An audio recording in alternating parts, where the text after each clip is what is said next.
Al Jenkins, West Sechelt. We all know that we ran very close to running out of water here. We all know that we came very close to running out of water on at least one occasion last summer.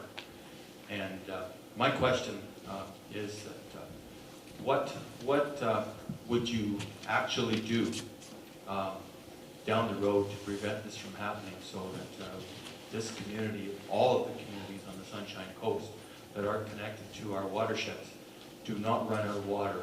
We know that we have safe water. The regional district have taken care of that, but we're talking about adequate water supply. What is your position on maintaining adequate water for all of the Sunshine Coast residents? Al, that's a very good question. As we step outside our door, there's two things that are important to us: clean air and clean water.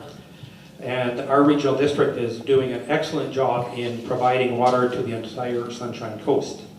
Anytime there is a development proposal that comes to Sechelt, it goes to the regional district for their feedback. In other words, in your planning processes, can the regional district adequately serve this development?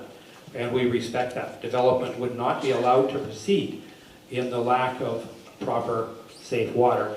A number of years ago, there was a moratorium on development on the coast because of the uncertainty of water.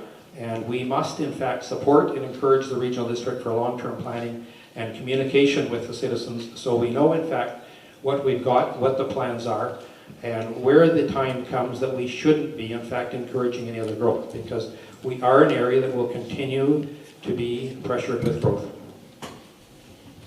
It's an interesting question, Al, because I'm sure we're still waiting, and I guess hoping, because of the approval that has been given to Silverback, we're waiting to see if there's enough water for that large development. I think we're still waiting.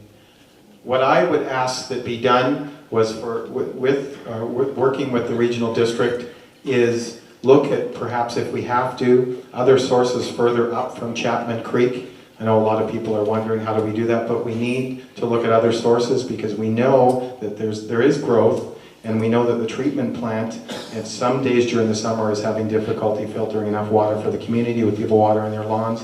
We need to, through community outreach, talk about storage of water for those times of year when we need extra water, and we need to keep going with our low-flow toilet plans, our showerhead plans. Our council introduced all new development low-flow toilets, and we need to start looking at low-flow appliances. Do it, you know, in Europe, they've had concerns over water for some time, and they've developed bylaws and rules for conserving water, you know, for certain uses. I mean, of course, drinking water is something else, but for certain uses, they've looked at conserving water. So we need to look at those methods and bring them to Sechelt.